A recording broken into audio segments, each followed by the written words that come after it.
Hello दोस्तों, एक बार फिर से आपके अपने यूट्यूब चैनल डीएलएड नॉलेज में स्वागत है।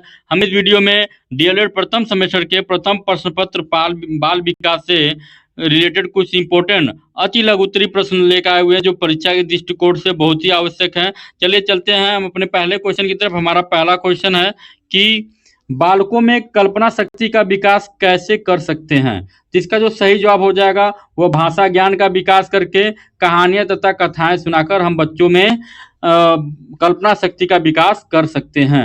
अगला क्वेश्चन है, थार्नडाइक ने कितने मुख्य नियम बताए हैं। तो थार्नडाइक ने मुख्य 3 नियम बताए हैं, याद रखिएगा। पहला है अभ्यास का नियम, तत्परता का नियम और प्रभाव का नियम। अगला क्वेश्चन है कि अधिगम की 2 प्रभावशाली विधियां कौन सी हैं। तो अधिगम की प्रभावशाली अधिगम विधियां निम्नलिखित हैं।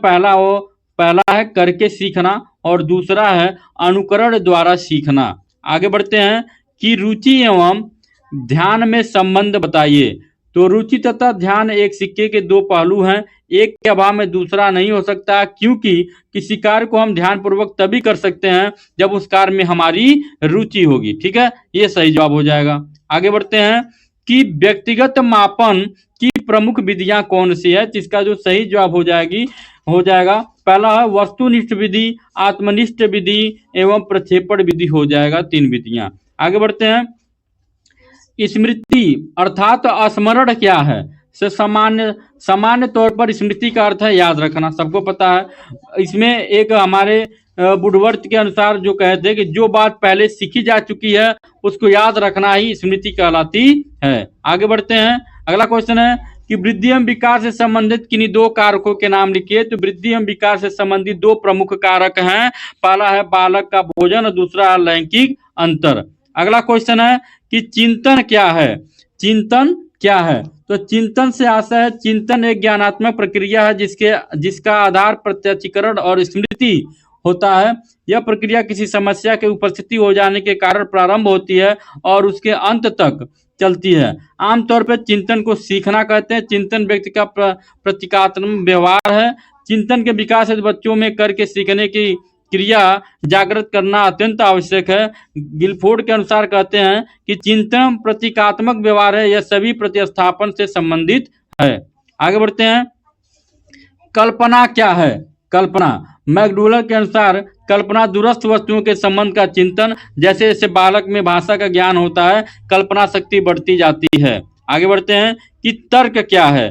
तर्क क्या है। तो तर्क से आशय तर्क एक ऐसी उत्पादक चिंतन है जिसमें किसी समस्या का समाधान करने के लिए पहले अनुभवों को नए ढंग से संगठित किया जाता है। वुडवर्थ के अनुसार मन में उद्देश्यों एवं लक्ष्यों को रखकर क्रमानुसार चिंतन करना ही तर्क है। बालक जैसे जैसे बढ़ता है उसमें चिंतन एवं तर्क करने की क्षमता आ जाती है।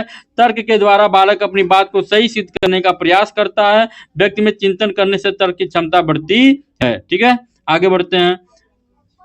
आगे भी है कि चिंतन प्रथम सोपान, इसमें जुड़ा तर्क दूसरा सोपान होता है। 11 से 12 वर्ष की आयु में तर्क की क्षमता आ जाती है। आगे बढ़ते हैं कि वातावरण व प्रत्येक वस्तु जो व्यक्ति के जीन्स के अतिरिक्त प्रत्येक वस्तु को प्रभावित करता है, यह परिभाषा किसकी है।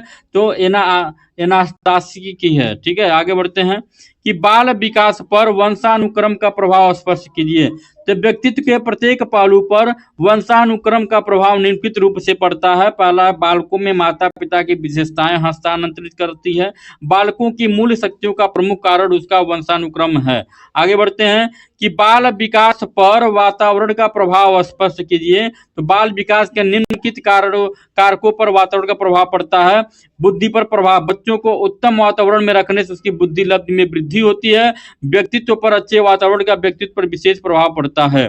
आगे बढ़ते हैं, किशोरावस्था की प्रमुख विशेषताएं क्या है। तो किशोरावस्था की प्रमुख विशेषताएं निम्नलिखित है। पहला है आत्मसम्मान की भावना उत्पन्न हो जाती है, काम भावना की परिपक्वता, धार्मिक भावों का उदय, अपराध वृत्ति। ठीक है, आगे बढ़ते हैं कि पेस्टोलॉजी के अनुसार परिवार की परिभाषा दीजिए। तो घर शिक्षा का सर्वोत्तम स्थान और बालक की प्रथम पाठशाला होता है। आगे बढ़ते हैं कि व्यक्तित्व के निर्धारण तत्वों के नाम बताइए।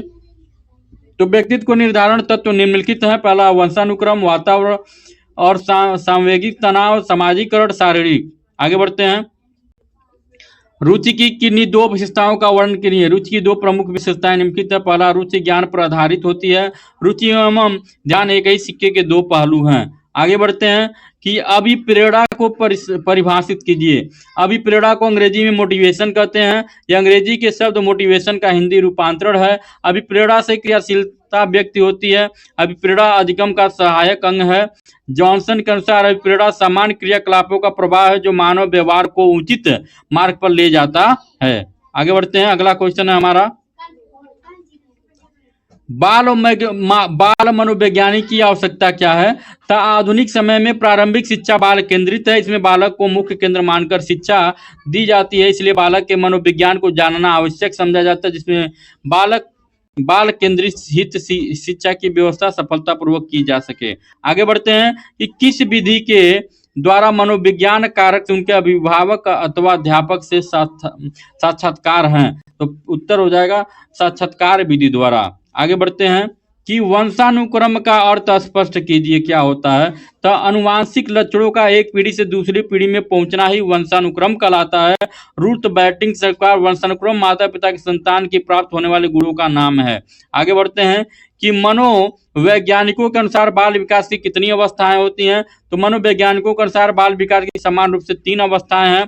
पहला शैशवावस्था, बाल्य अवस्था और किशोरावस्था। आगे बढ़ते हैं कि बाल मनोवैज्ञानिक में किसका अध्ययन किया जाता है। तो बाल मनोवैज्ञानिकों में बालकों के विकास के विभिन्न अवस्थाओं का अध्ययन किया जाता है। अगला क्वेश्चन है कि बाल विकास के कौन कौन से पक्ष हैं। तो शारीरिक विकास, मानसिक विकास, भाषा, संवेगात्मक, सामाजिक विकास, ये सब बाल विकास के पक्ष होते हैं। अगला क्वेश्चन है कि शारीरिक विकास को प्रभावित करने वाले कौन कौन से कारक हैं। तो शारीरिक विकास को प्रभावित करने वाले निम्नलिखित कारक है। पहला, वंशानुक्रम, वातावरण और पौष्टिक भोजन, अभ्यास और खेलकूद, निद्रा और विश्राम। अगर ये वीडियो आपको पसंद आए तो लाइक और शेयर जरूर करें। आज का वीडियो हमारा यहीं पे समाप्त होता है। तब तक के लिए नमस्कार, जय हिंद।